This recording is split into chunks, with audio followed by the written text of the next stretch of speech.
if you can cap the downside, you're going to win in the end.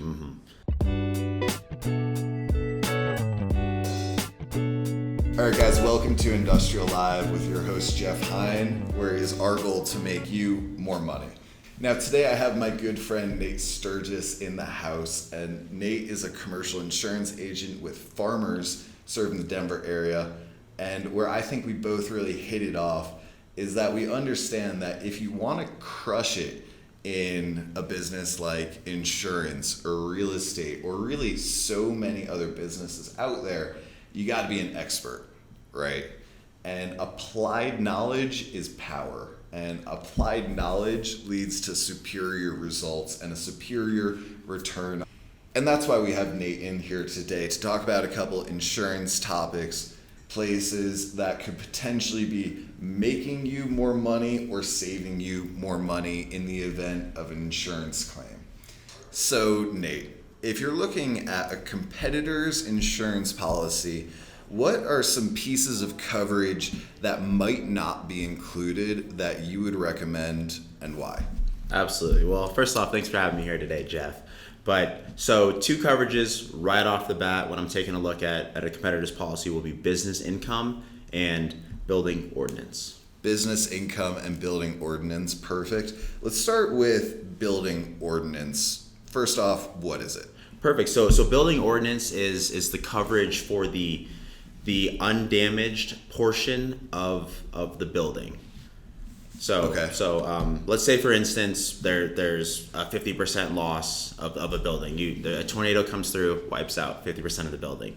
The insurance company typically will pay for the damage that was done, but the undamaged portion kind of falls into this little gray area. So by having this building ordinance coverage, you will be able to, we'll pay for the scrape of the building, the demo, getting it up to code with the sprinkler systems, putting in an elevator if there's something of that nature.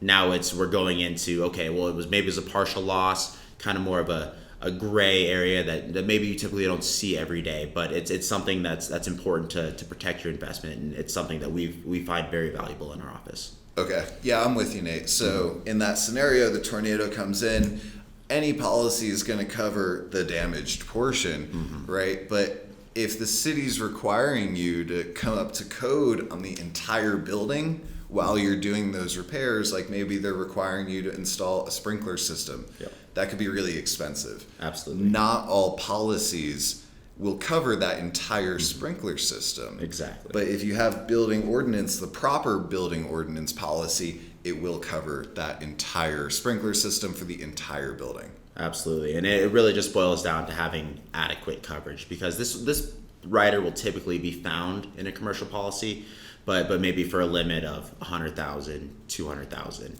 If you're redoing a 25,000 square foot building or a 50,000 square foot building, that might not be enough to put the elevator in, to put the sprinkler system in, do all the changes to electrical to get everything up to code as it should be.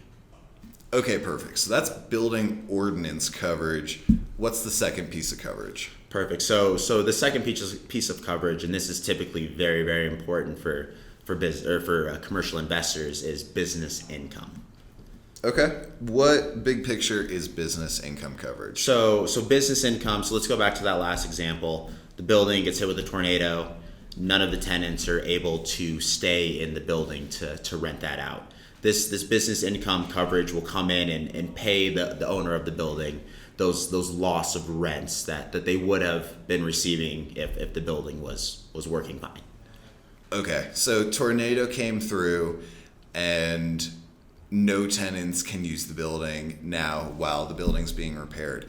That repair could easily take 12 to 18 months, and this business income coverage covers your rental income and replaces that income. So what our policies have is an 18-month window for the permits to get completed, the rebuild to get done, things of that nature, where we're still going to pay that business income, those loss of rents. And typically within the policies, we'll see a $100,000 to a $200,000 limit. If you're getting $400,000 a year from rents, that'll cover you a fourth of the year if it's $100,000, half the year if it's $200,000. So we have an uncapped limit on the amount of business income will pay out within those 18 months. So if your business is doing $1 million a year, or the building's doing $1 million a year, pay you $1 million a year. Fantastic. Yeah, especially in this market climate, it's hard to get contractors. The city could be slow to give out permits. Having an extra 6 months and no cap on the rental income, like you said, could be the difference of hundreds of thousands of dollars. Absolutely, hundreds of thousands of dollars back into our clients' pockets. So we really hope that there is no total loss of a building or a building not being able to be inhabited. But in the case that it does happen, we want to make sure our clients are protected, and maybe they're paying an extra $1,000, $3,000 a year on that policy. But in the event of a loss like that, it's saving them hundreds of thousands of dollars in possible lost income. I think that's so key too. Like most people, I think it's pretty common to sort of look over insurance as being an expense, right? But if you're in real estate investment, it's so important to cap the downside, because as long as you're in the game and you don't have any catastrophes, chances are you're going to make money, right? Things are going to go pretty well. But that's really how some people fall out of the game, how they, lose their properties by having these unpredictable downside events. If it's an insurance claim gone wrong, if it's a market downturn, if you can cap the downside, you're going to win in the end. Absolutely, and that's what insurance is. I've heard this from multiple clients that I work with. They're like, Nate, our premium, this is ridiculous. This is the worst investment that I hope I never have to use. But in the case that they do need to use it, it's one of the best investments.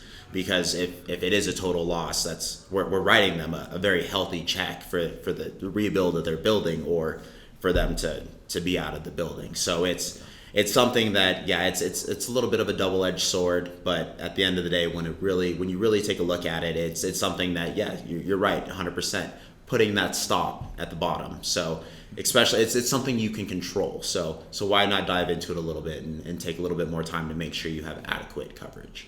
I totally agree. And especially for an investor who maybe has a tenant in the space on a triple net lease, the tenant's paying for that coverage. But if you don't have sufficient coverage, it could be the landlord who bears the consequences, right? So it's a wise investment to make sure you have sufficient coverage to protect your downside. Absolutely. And I'm happy you brought up the tenants actually within the building. There's another coverage for tenants that are within the building that will actually help cover their loss of income in the event of a loss of whatever space they're renting. So you want to keep your tenants in the building, you want to keep them happy, you want to make sure the business is still there when you get done with the claim. So by making sure that they're covered as well, that helps you out, and it also helps them out, keep the business afloat. Yeah, absolutely. That should be a provision in the lease, right? Making sure that your tenants have adequate coverage, because like you said, it could save you, the landlord, in the end. Making sure that your tenants have their downside capped, right? Because if they're faced with some huge bill that they can't afford, there's a good chance that they're going to come after the person with the deepest pockets, which could be you, the landlord. Yeah, and who wants to go look for another tenant? Exactly. You got them in the building. Just more money. Yep. Yeah. Keep them happy. Totally agree. Perfect. Well, Nate, that was perfect. Thank you so much for joining today. If any of you guys want Nate to take a look at your insurance policies, I will leave his contact information in the comments below. Thanks for tuning in to Industrial Live with Nate Sturges of Farmers and your host, Jeff Hine. We'll see you next time. Awesome. Thanks, Jeff. Thanks, Nate.